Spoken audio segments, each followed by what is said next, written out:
Welcome back, fantasy footballers, to the Saturday edition of the Late Round Sleeper Fantasy Football Podcast. I'm your host, Matt, along with my co-host, as usual. What's up, Jay? Hey, guys. How's it going? It is going well. Today is a Week 8 preview of NFL action. We have a good episode ahead for you guys. Starting off with a little matchup and picks for Week 8, followed by some potential trades and their impact on fantasy value. We also have some over-under, and we're going to finish off with some Twitter questions from you, the fans. So, Jay, let's go ahead and jump right into it. The first matchup we have for Week 8 is Cowboys and Lions. What do you think about this matchup, Jay? I think it's going to be an excellent matchup for both teams. I think this will be an offensive show. I don't know about you. Dallas D-line banged up a little bit, so Stafford will have time to throw back there. Yeah, definitely. DeMarco Murray is projected to play in this week. He has somewhat of a good matchup against the Lions, but I wouldn't be too confident starting him maybe as a flex, low end 2, around that range. I'd say about that. Yeah, and then obviously for the Lions, a great matchup for Matthew Stafford and Calvin Johnson. You're definitely starting those guys in every league, in every format. So, Cowboys-Lions, I'm going with the Cowboys. Jay, who you got? I'm going to go with the Lions. They're at home. I think the home crowd will be behind them. They lost a tough one against Cincinnati last week. I think they bounce back. Yeah, all right. So we split that one. Next matchup we have on the slate is Browns versus Chiefs. The undefeated Chiefs. Jay, do you think they'll keep it going in Week 8 versus the Browns? Sorry, they keep it going this week. Defense too much. Jason Campbell, starting quarterback this week. He's going to be new to the offense. I mean, I don't know how familiar he is with it, but Chiefs get back. Chiefs just annihilate them at home this week. Jay, so you mentioned that Jason Campbell will be the starting quarterback for the Browns this week. How do you think that impacts the value or productivity, if you will, for Jordan Cameron and Josh Gordon this week? We have yet to that is yet to be seen due to the non-chemistry, if you will. Yeah. They don't have that built-up chemistry that Brian Hoyer or Brandon Weeden had in previous games. So yeah. And personally, I think it affects more so Josh Gordon because he does get about 60% of his yards downfield. He's a deep guy. Yeah, and Jason Campbell is not known for being a good deep ball thrower. So I think as far as Jordan Cameron, I think he's okay, but I think it does affect. We're going Josh Gordon. I think it affects him a little bit more. I'm taking the Chiefs. Jay, sweep them? Absolutely, sweep them. All right, next matchup, Dolphins and Patriots.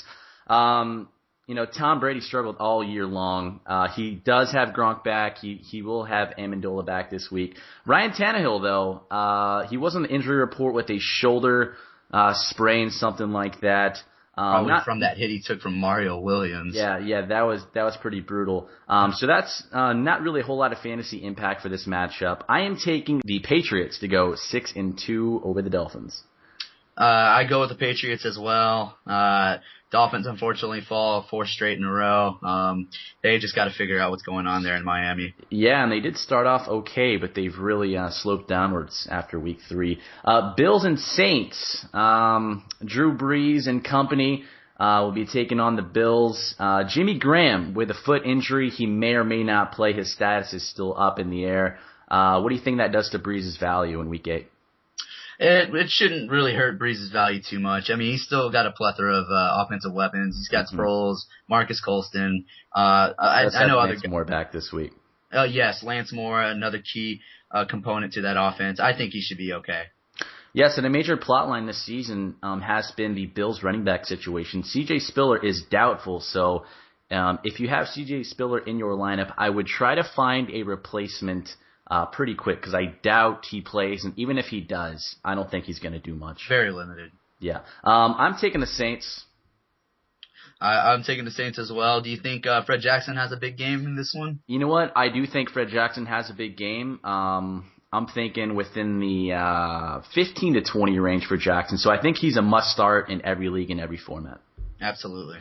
Okay, next matchup, Giants and Eagles, 2 NFC East foes.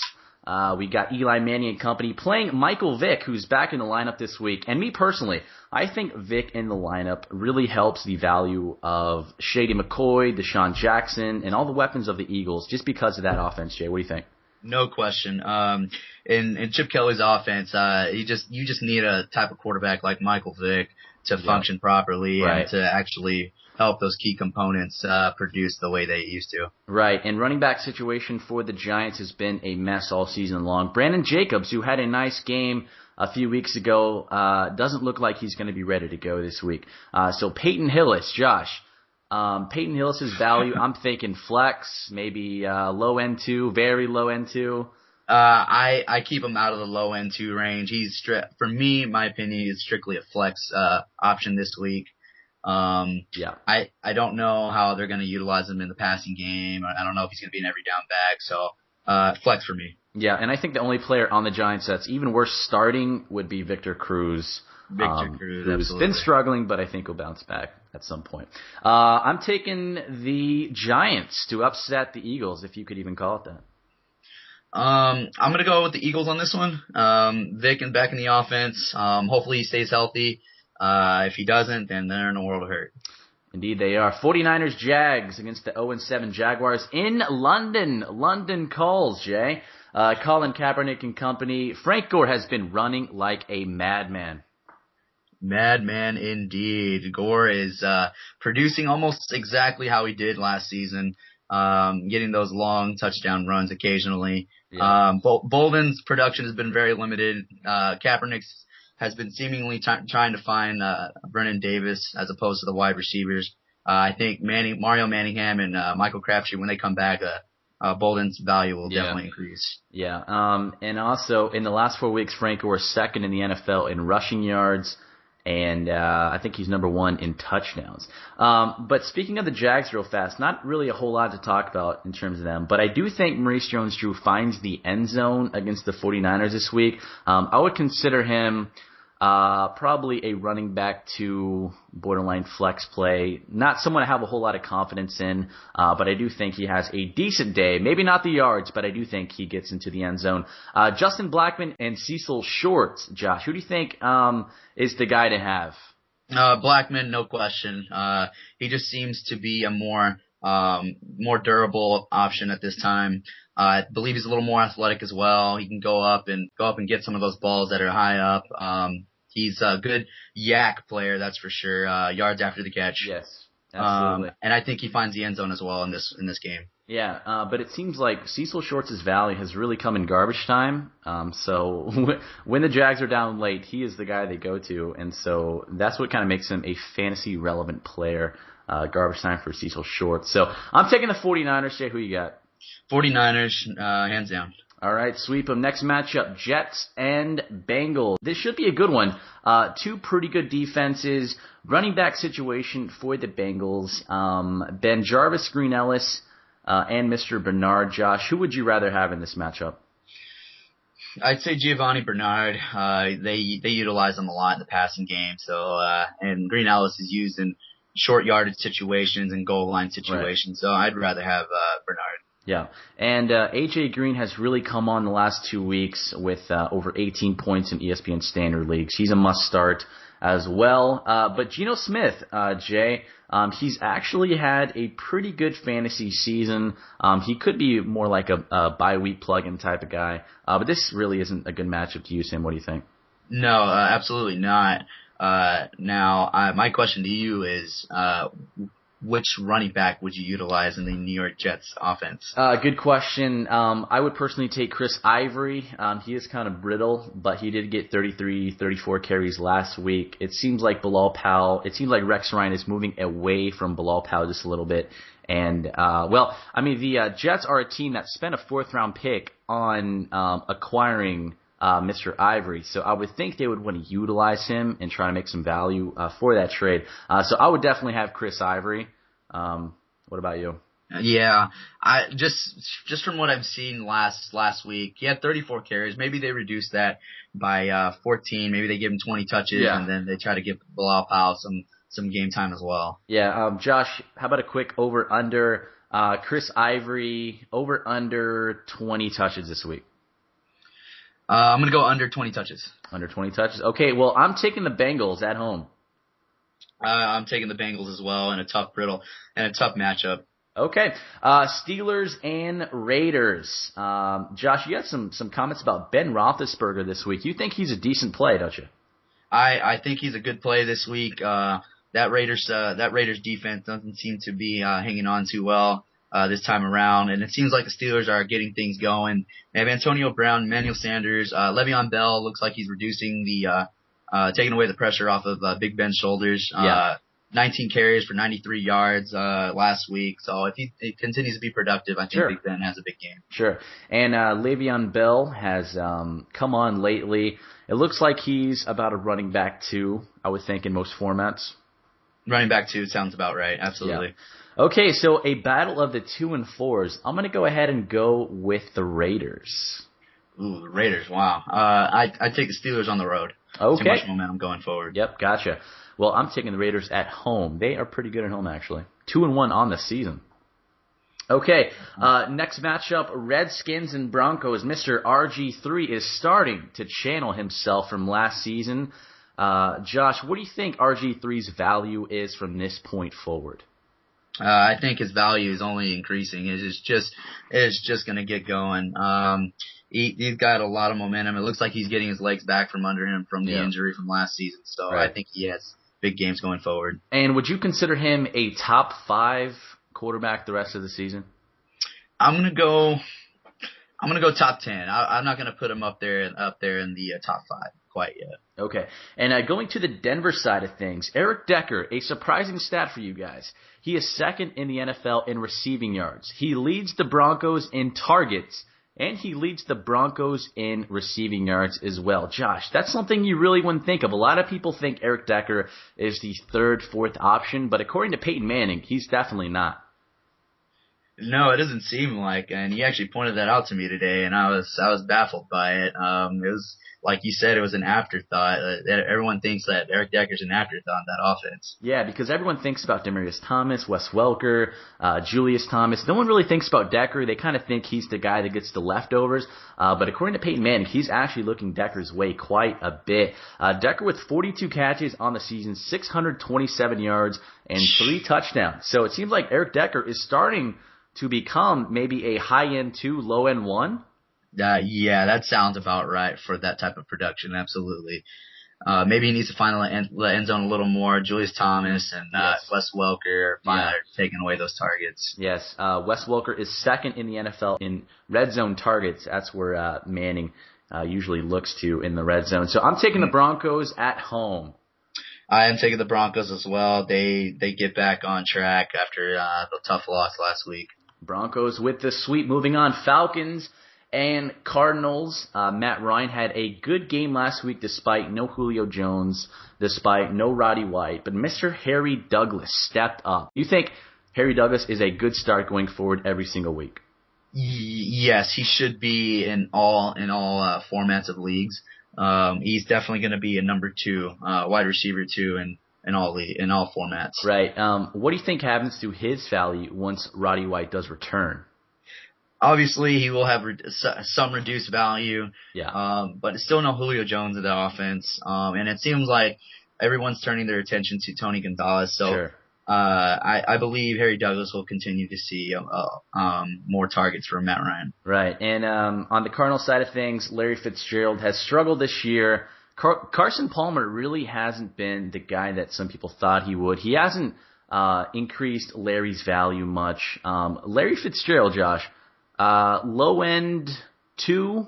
Are we getting to be that point with Larry Fitzgerald? Unfortunately so. Almost a flex play. I mean, he's almost really like a matchup play. If he goes up against tough defenses, you really have to think that one through. Yeah. With the offensive line and then the non-athletic Carson Palmer. God, that guy's terrible. He certainly is. And Rashard Mendenhall with a toe injury looks like he's doubtful for this week. So Andre Ellington could be a good plug-in this week. I'm taking the Falcons. I'll take the Falcons on the road as well. Okay. I think Cardinals defense can't hang with the Falcons offense. Matt Ryan prevails. And moving on, we have Packers and Vikings. Packers 4-2 on the season against a very, very poor Vikings team. Aaron Rodgers and company should have a field day. Yeah, I think they're going to have a field day. Jarrett Boykin, maybe not have as big a game as he did last week, but I think Jordy Nelson has a big game. He has 2 touchdown catches. Jarrett Boykin will not have as big a game as he did last week, but he does have double-digit fantasy points this week as well. Right, and looks like James Jones could miss this game once again, so that would obviously uptick Boykin as well as Jordy Nelson. For Minnesota, Adrian Peterson has struggled. He has not been the running back from last season. Do you think it's because of the quarterback situation? Could be a little bit of both of that, and then partially the offensive line. It doesn't seem to. It appears to me that the offensive line is not blocking as well to allow Adrian Peterson to get those type of cuts and get up the field. Right. I think Peterson's still a guy that you want to keep on your roster. I think he'll turn it around. He's just too talented to continue to play mediocre. That's a guy you want to buy low on. Exactly. A good buy low candidate, Adrian Peterson, right there. So I'm taking the Packers on the road. Yes, I take the Packers as well on the road. Yes. Moving on to Seahawks and Rams, our Monday night game. Rams quarterback situation is a complete mess. Sam Bradford out for the season, torn ACL. Josh, do you think Zach Stacy will benefit from this? Do you think he'll get more touches? He'll get more touches, or perhaps I believe he'll get more touches, but they'll also start looking towards other running backs as well to get more work out of them, because Stacy can't be the workhorse. He's not that type of back. He's still a little too small to be a workhorse type of back. Kellen Clemens, Austin Davis, that offense, I don't know how well that offense is going to function. Right, and I think at this point, Zach Stacy would be the only player on the Rams worth starting. Obviously, he's not a premier fantasy back. But he could be a decent flex option. Yeah. And then for the Seahawks, you're starting all of your Seahawks. Russell Wilson, decent matchup. St. Louis Rams give up the 17th most fantasy points to opposing quarterbacks, and he's also a dual threat as well. Marshawn Lynch should have a good day. I'm taking the Seahawks. I'm taking the Seahawks as well. Now I have a question for you. Would you start any of the wide receivers from Seattle? You know what? I do like Golden Tate. He has played well this season. I think at this point, Golden Tate does have the most value in terms of the wideouts for the Seahawks. Percy Harvin looks like he could be coming back soon, so that's someone you do want to target in free agency. But I think right now, at this very moment, I think Golden Tate is the guy to have. Absolutely. I agree with you on that. All right, and that'll wrap up our Week 8 preview. We're going to go and segue into our late round sleeper bold predictions of the week. These are some guys that have underperformed this season so far, but we think they will turn it around and they're going to turn it around, baby, this week. Josh, I'll go ahead and let you start us off. All right, my first bold prediction this week is Jason Witten gets back on track this week. He has 75 yards receiving and a touchdown. Lions are allowing the 18th most fantasy points to opposing tight ends, and also, I believe that Jason Witten's also the second most targeted player on his team. Right. 54 targets on the season. Maybe Romo's been a little inaccurate with some of those passes, but I believe he gets back on track this week. Okay. My first bold prediction is going to be Mr. Tom Brady. He has not played well this season at all, but I do think he could turn it around this week against the Dolphins. He's only reached 20 points only once this season, and he has 25 points combined the last 3 games. So not someone you have a whole lot of confidence in at this point. But I do like his matchup somewhat against the Dolphins. They give up the 13th most fantasy points to opposing quarterbacks. And Mr. Brady also does have Gronkowski and Amendola back, so he could be a decent play this week. I like him. Josh? Yeah, that's not a bad play at all. I like that prediction as well. And my second bold prediction is going to be Lamar Miller. Lamar Miller has 15 standard fantasy league points this week. Miami has been reluctant to consistently give him his touches. Miami sticks with Miller as the lead back this Sunday. New England has given up the 19th most fantasy points to opposing running backs. No Vince Wilfork, no Gerard Mayo, out for the season for both those guys. He has a nice day this week. All right, Lamar Miller it is. My second bold prediction of the week, and I really like this one, is Marcus Colston. So, as we mentioned earlier, Jimmy Graham may be out this Sunday with a toe injury. So that means Marcus Colston should be the beneficiary. 4 out of his 6 games this season have been in single digits. He's got a combined 3.5 points the last 2 weeks, but he does play a Buffalo defense that allows the second most points to opposing wide receivers. I predict Colston will be a fantasy zombie and come back from the fantasy dead in week 8. I like your analogy there for the theme of this month. Exactly. All right. So moving on to potential trades and their impact. The trade deadline in the NFL is approaching next Tuesday. So we have some names that could be shopped around and how a trade would affect their fantasy value. Josh, we're going to go ahead and start off with Josh Gordon of the Browns. Yeah, Josh Gordon, there's been some rumors that the 49ers are possibly in talks with Cleveland for a second-round pick and John Baldwin. Now, I don't believe his value would increase too much considering Colin Kaepernick, how sporadic he is with the throwing the football. Yeah. What's your opinion on that? I think he would be a decent fit for the 49ers. I know Kaepernick hasn't been as consistent this year, but I don't think he has a whole lot of weapons. Bolden is decent, and obviously Vernon Davis is the biggest beneficiary, but I don't really think they have that guy to really stretch the field, and that's what Josh Gordon would be. We also have another rumor, Josh Gordon perhaps to the Patriots. I think this would be a great fit.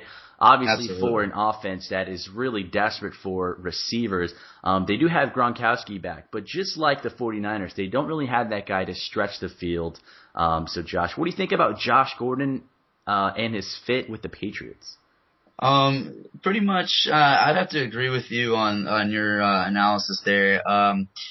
Kimbrel Tompkins, he seems to be a deep threat guy, but he's just too inconsistent. Yeah. You can't really rely on his hands. He's the dropsies. Yep. Yeah, exactly. And Josh Gordon, I know he's a good receiver, good hands. Yep. Really goes up for that ball, and I think he'd be a nice fit in New England as well. Exactly. But I think one thing that's really turning a lot of teams off to Josh Gordon is the fact that he's one strike away from being suspended for a substantial amount of time. So that could prevent him from being shopped around at the deadline. Yes. Josh, the next name we have is Mr. Hakeem Nicks. One of the biggest rumors is him going to Carolina, back to where he played his college ball. Yeah, I'm actually really excited about this. I believe I've mentioned before, I'm a Carolina Panthers fan. Mm-hmm. And certainly this would tremendously help Cam Newton's offensive repertoire. I think this would be a big move if Carolina made this move. And as far as fantasy value goes, the sky's the limit really for Cam Newton and Hakeem Nicks in that offense. And obviously with Steve Smith aging, they need that new guy to step in and be the number one of the future. I don't know if Hakeem Nicks can be that, but he'd be a nice addition this season. Absolutely. And the third name we have is probably one of the most speculated, Tony Gonzalez and his move to Kansas City. Do you think there's any feasibility to this, Jay? Not likely to happen. Mike Smith has been pretty adamant of not trading Tony Gonzalez, but as far as, it is nice to talk about. It does make sense, though. Yes, absolutely. He started off his career there, played the majority of his career there. Yep. Was signed in Atlanta, several years ago, a few years ago, and he was looking to win a Super Bowl, and unfortunately that has not happened for him, but I mean, maybe he does get traded to Kansas City as they're undefeated currently. Yeah. And it would make sense for Tony Gonzalez to go to Kansas City. They're obviously undefeated. They're a Super Bowl contender at this point, and he could retire as a Chief. But I don't think the Falcons are ready to give up on their season just yet.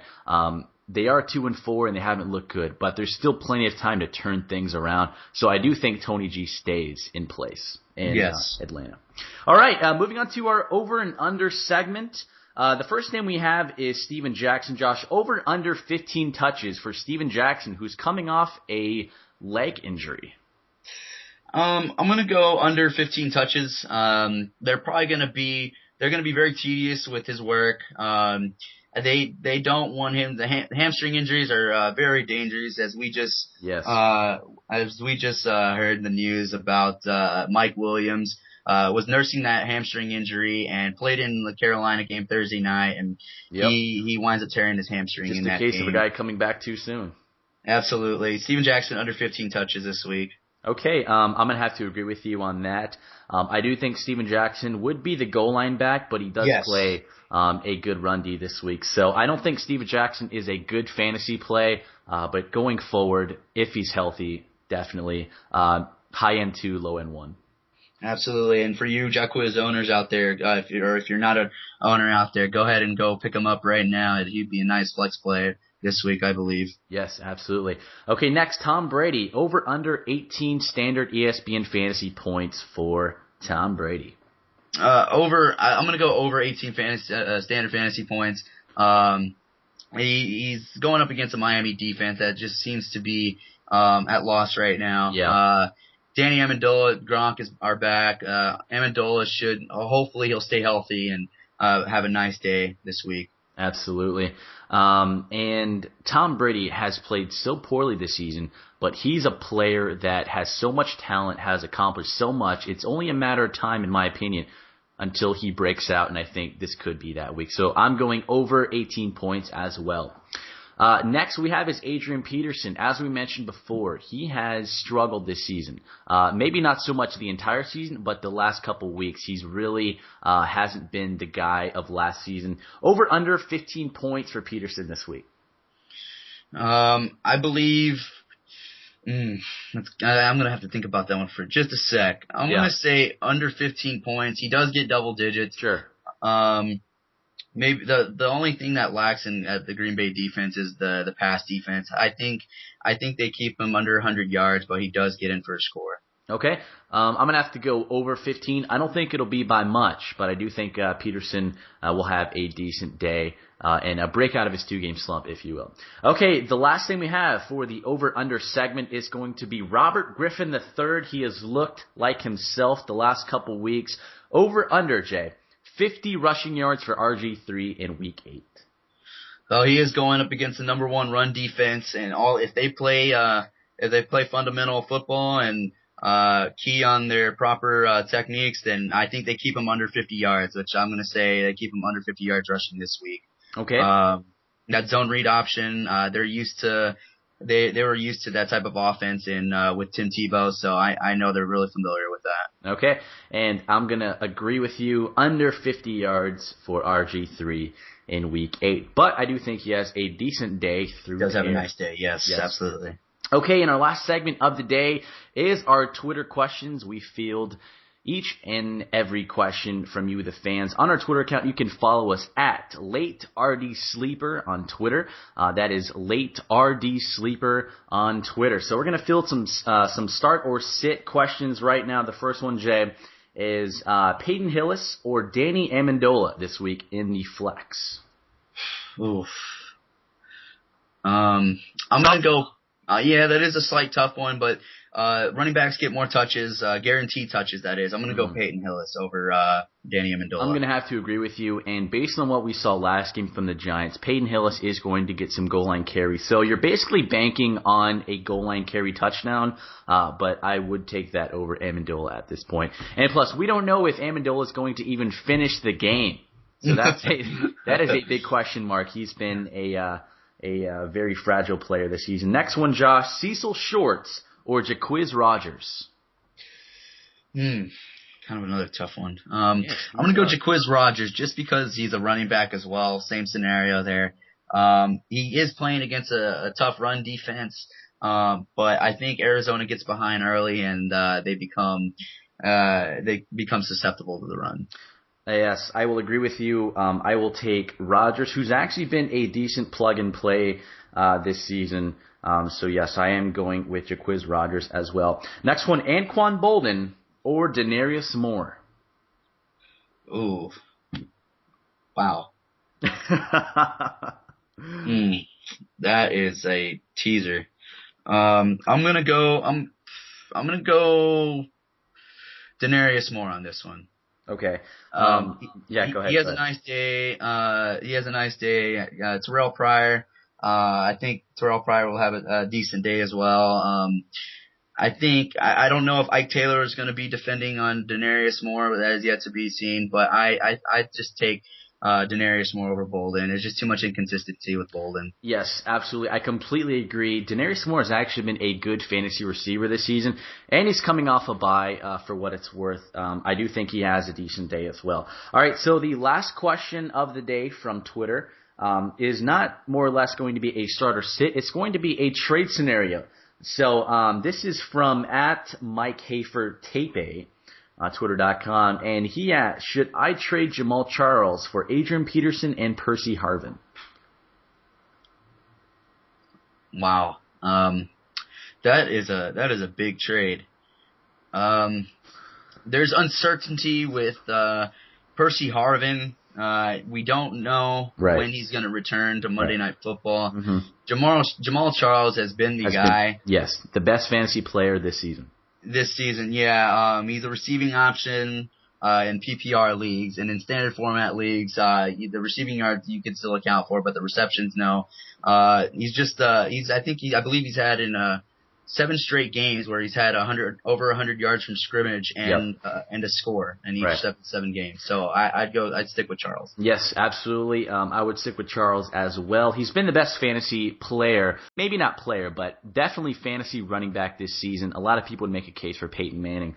But I think when you compare him to Peterson hasn't been as productive. So you're treating a guy that's been the model of consistency for a guy that's been decent, but has been very inconsistent at times. So I think you have to keep Charles. He's been the only fantasy running back to score in double digits in every week this season. Not only is he a beast on the ground, but he's a dual threat catching passes from Alex Smith, who is last in the NFL in passes of 10 yards or more. So he's always looking Charles's way on checkdowns. Definitely go with Charles. And like you said, Josh, Percy Harvin, just too much of an inconsistency. We don't know when he's going to come back, how productive he's going to be, if he has any chemistry with Russell Wilson. So you got to stick with Charles. I think you just got to ride him the rest of the season. Absolutely. I agree with you. Charles, I think he winds up being the number 1 fantasy running back this season. All right, so thank you for your Twitter questions this week, and once again, you can follow us on Twitter @LateRDSleeper. That is LateRDSleeper. So, Josh, that's all we have for today. Thank you, listeners, for listening. We appreciate your time and all of your tweets. You guys have a great Week 8, and good luck in your matchups. Y'all take care and have yourselves a wonderful Saturday. All right, until next time, this has been the Late Round Sleeper Fantasy Football Podcast. Thanks for listening.